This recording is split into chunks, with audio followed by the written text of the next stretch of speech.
Good morning class हमने accounting की question पढ़ी थी। मैंने आपको लास्ट क्लास में सब गूगल मीट पे समझाया था कि अकाउंटिंग की क्वेश्चन क्या होती है, इसका मीनिंग क्या है, इसकी इम्पोर्टेंस क्या है, ईच एंड एवरीथिंग हमने स्टडी करी थी। आज हम पढ़ेंगे अकाउंटिंग की क्वेश्चन के अफेक्ट कैसे बनती है। क्वेश्चन आपका दिया हुआ आएगा, स्टार्ट बिजनेस विथ कैश। अब आपकी बिजनेस स्टार्ट हो रही है कैश के थ्रू। दूसरा है open a bank account with a deposit 4,500 रुपये। आपने बैंक अकाउंट अपना ओपन करा।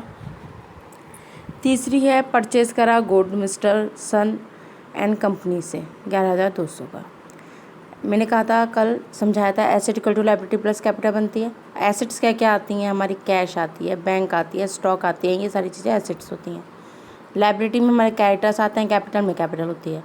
फर्स्ट एंट्री है start A business with cash. अब हमें पता है जब हम बिजनेस स्टार्ट कर रहे हैं तो हमारे पास एंट्री क्या बनती है? Journal cash account debit to capital, कि मीन्स हमारे पास कैश भी आ रहा है और कैपिटल भी है, तो हम कैश और कैपिटल दोनों की साइड पोस्टिंग करके ऐड कर देंगे।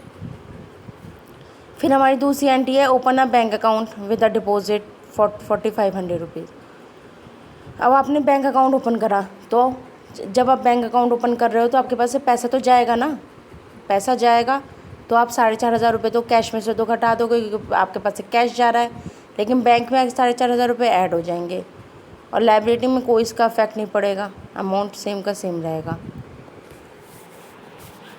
इस कंडीशन में भी एसेट इक्वल टू लायबिलिटी है। अगर आप 40,500 में से 4,500 माइनस 4,500 प्लस करोगे तो आपके 45,000 ही आएंगे। सेम सिचुएशन 45,000 लायबिलिटी में। तो यही हमारा क्वेश्चन चेक करने का तरीका होता है कि एसेट लायबिलिटी की हमेशा इक्वल होने वाली है। Purchase good from son and company से। अब तुमने गुड परचेज करा है सन एंड कंपनी से। अब सन एंड कंपनी से अगर गुड परचेज किया है तो आपके स्टॉक बढ़े। जब कोई चीज़ की खरीदारी करी तो आपके स्टॉक बढ़े, तो स्टॉक बढ़े तो आप स्टॉक में अमाउंट ऐड करोगे।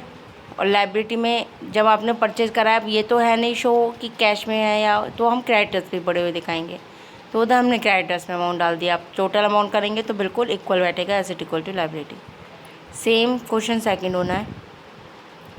अब इसमें हम पढ़ लेते हैं तो साफ साफ लिखा हुआ है गोपीनाथ स्टार्टेड बिजनेस। अब गोपीनाथ ने भी बिजनेस स्टार्ट किया। दूसरा परचेज़ करा उसने गुड श्याम से, ठीक है। सोल्ड करा गुड कॉस्टिंग 1,800 के। गोपीनाथ ने विड्रॉ करा पैसा बिजनेस से।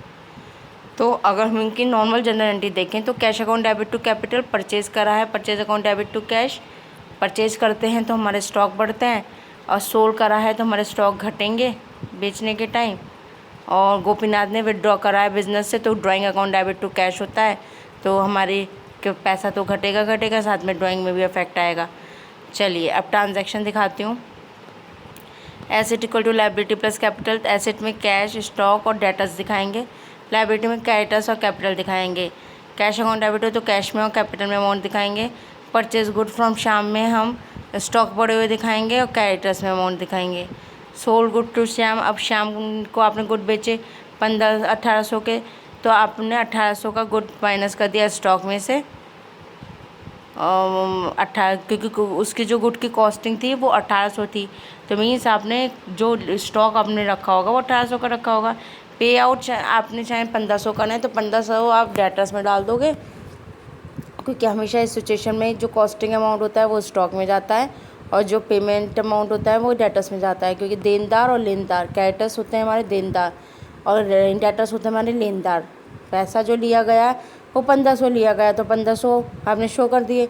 और स्टॉक आपका बिका तो आपके स्टॉक ख़त्म कितने का हुआ? 1,800 का हुआ, तो आपने 1,800 आपने इधर शो कर दिए। अब इसमें माइनस कर देंगे, माइनस प्लस कैलकुलेशन, और इधर कैरेक्टर्स में आप अपना नॉर्मल जो आपकी कैलकुलेशन चल रही है, कोई चेंजेस होगा नहीं तो वो चलती रहेगी। अब 1,500 और 1,800 में आप देखिए डिफरेंस, क्योंकि आपका जो स्टॉक था वो तो 1,800 से घटा, लेकिन 1,500 से आपका डेटर्स आपने पे आउट करे हैं। डेटर्स देनदार जो थे, लेनदार जो थे 1,500 लिए हैं, तो डिफरेंस कितने का आया? 300 का, तो 300 डिफरेंस आप कैपिटल में से माइनस कर देंगे। फिर है next Gopinath is withdraw from business. अब गोपीनाथ ने पैसा विड्रॉ करा है किससे? बिजनेस से, तो कैश टू कैपिटल बनती है एंट्री। तो कैश और कैपिटल दोनों में आपने 5-5 हज़ार माइनस कर दिया, देन आपने टोटल किया तो आपका फाइनल टोटल आ गया। आई होप इसमें आपको कोई डाउट और क्वेरी नहीं होने की है। अब क्वेश्चन नंबर 3 एंड 4 आप खुद से प्रैक्टिस करके देखिएगा। अगर नहीं आएगा समझने तो मैं क्लियर करूँगी क्लास में।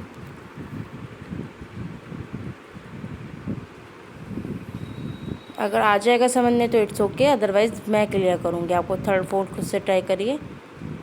कुछ ऐसा डिफ़िकल्ट नहीं है, बस जो चीज़ आ रही है उसे ऐड, जो चीज़ जा रही है उसे सब्ट्रैक्ट, ये चीज़ फोकस करनी है बस, और कुछ नहीं है इसमें ऐसा।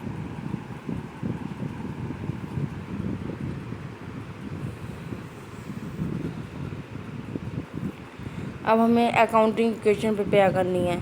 अकाउंटिंग इक्वेशन प्रिपेयर करने के लिए हमारा बिज़नेस स्टार्ट हो रहा है 1 लाख से, जिसकी गुड की कॉस्ट है 20,000 रुपये। तो स्टॉक हमारा 20,000 से बढ़ रहा है, कैश बिजनेस में 1 लाख से आ रहा है, टोटल कैपिटल 1,20,000 की हो गई। अब सोल्ड गुड 10,000 रुपये, फॉर अ कैश 12,000 रुपये। अब आपने गुड बेचा, पैसा दिया 12,000, तो 12,000 माइनस, और गुड की जो स्टॉक थे अमाउंट था वो 10,000, तो 10,000 से आपने स्टॉक माइनस कर दिया। डिफरेंस देखेंगे तो 2,000 आपका प्रॉफिट हुआ एक तरीके से, कि कैश तो आपने 12,000 का दिया, जिसकी बेचने पे आपको 10,000, सोल्ड आपने 10,000 किया, और आपके पास जो कैश था वो 12 का था, तो 2,000 का तो आपको प्रॉफिट हो गया। कैपिटल में से आपने 2,000 रुपये ऐड कर दिए। अब परचेज़ करा फर्नीचर कैरेट पे, अब 30,000 रुपये के फर्नीचर आपने ख़रीदा, तो फर्नीचर तो आपके रिसीव हो रहा है, तो आप फर्नीचर में तो डेबिट करोगे अमाउंट, फर्नीचर में शो करोगे, और साथ में रिसीव करा है आपने फर्नीचर, परचेज़ करा है कैरेट में, उधार में, तो आपका उधार वाला भी पैसा बढ़ गया, तो कैरेट में भी पैसा दिखाओगे। फिर है प्रिपेयर अकाउंटिंग इक्वेशन, एग्जाम्पल 6 और 7 8 6 आप खुद करके देखिएगा। मैं एग्जाम्पल 8 आपको क्लियर कर देती हूँ, 8 एंड 10, बाकी बीच के आप खुद से करके देखिएगा। अब बिज़नेस स्टार्ट हो रहा है कैश से 50,000 रुपये के, तो सिंपल सी एंट्री, कैश और कैपिटल में अमाउंट। परचेज़ कर रहे हो गुड कैश में, तो क्या होगा, सिंपल सी एंट्री बनेगी, परचेज़ कर रहे हो गुड कैश में, तो कैश में से 30,000 घटाओगे, स्टॉक में बढ़ाओगे, और उधर अब देखो परचेज़ कर रहे हो गुड कैरेट में। अब उधार का जब गुड्स खरीद रहे हो 20,000 रुपये का, तो कैश उधार में है, तो कैश तो ख़त्म हुआ नहीं, तो कैश में तो ऐड होगा, स्टॉक भी आपके बढ़ जाएंगे। स्टॉक पे भी कोई इफेक्ट नहीं होगा, क्योंकि आपने कोई ऐसा तो है नहीं कि पैसा दे दिया है, चुका दिया है, उसके बाद लिया है, तो बस कैश में आप अमाउंट ऐड करोगे, बाकी सेम चलेगी सिचुएशन। फिर परचेज़ कर, फिर नेक्स्ट है आपका परचेज़ कर रहे हो गुड आपने कैरेट में, उसके बाद सोल्ड कर रहे हो गुड कॉस्टिंग 10,000 रुपये, 12,000 का, 10,000 का गुड आपने 12,000 में बेचा, तो 2,000 का तो प्रॉफिट सबसे पहले होगा। 10,000 आप माइनस करोगे स्टॉक में से, क्योंकि आपने जो गुड्स की जो कॉस्ट थी बेच दी हैं 10,000 के गुड, तो स्टॉक तो 10,000 तक ख़त्म हो गया, लेकिन 12,000 का आपके पास कैश आया है, तो 12,000 रुपये आपने कैश अमाउंट में ऐड कर दिए। ऐसे करते हैं हम इन सारी एंट्री का भी, ऊपर से हम देखते आ रहे हैं। अब परचेज़ फर्नीचर ऑन कैरेट, तो फर्नीचर वाले अकाउंट में फर्नीचर का अमाउंट चला जाएगा जो आपने फर्नीचर ख़रीदे हैं, और उधार में ख़रीदे हैं तो कैरेटस में चला जाएगा। पे कैश टू कैरेटस, अब कैरेटस को पैसा दे रहे हो, तो कैरेटस को आपको पैसा देने में कैरेटस भी आपके खड़े हो जाएंगे, और पे कर रहे हो तो आपके पास कैश भी पैसा जाएगा, सैलरी पे करने में भी आपके पास से पैसा जाएगा। तो इस तरीके से आपके अकाउंटिंग क्वेश्चन सॉल्व होती है। आई होप इसमें कोई ऐसी क्वेरी आनी नहीं चाहिए। अगर फिर भी आप लोग पूछते हो तो मैं आपको क्लियर कर दूँगी जब आपकी क्लास होगी। अब इतने से मैंने 10 क्वेश्चंस करवाए हैं, अच्छे से करके देखिए। बाकी जितने भी एग्जाम्पल बुक में दे रखे हैं वो बहुत अच्छे से ट्राई करके देखिए, आपको इजीली हो जाएंगे। कोई ऐसा इसमें डिफ़िकल्टी का टास्क नहीं है। अब ये वाला भी आपका सेम ही क्वेश्चन है कि बिज़नेस स्टार्ट हो रहा है, इसमें भी फिर आपका रेंट पे करा जा रहा है एडवांस में, फिर फर्नीचर आप परचेज़ कर रहे हो, बेच रहे हो गुड कैश में जिसकी कॉस्टिंग 20,000 रुपये थी, सैलरी आप पे कर रहे हो, आउटस्टैंडिंग दे रहे हो, मोटरसाइकिल पर्सनल यूज़ के लिए ले रहे हो। तो ये सारी सिंपल सी हैं, करके देखिए। इसमें बैलेंस शीट भी दे रखी है, कोई ऐसे बैलेंस शीट की रिक्वायरमेंट नहीं है आपको बैलेंस शीट प्रिपेयर नहीं करनी, लेकिन अगर आपको फिर भी बैलेंस शीट प्रिपेयर करनी पड़े तो मैं बता देती हूँ। लायबिलिटी और amount, asset amount balance sheet ऐसे बनती है। एसेट में जितनी भी आपकी प्रॉपर्टी हैं जैसे कैश पे पेड स्टॉक, और लायबिलिटी में जितने भी आपके पे आउट करने वाली चीज़ें जैसे कैरेक्टर, सैलरी, आउटस्टैंडिंग कैपिटल।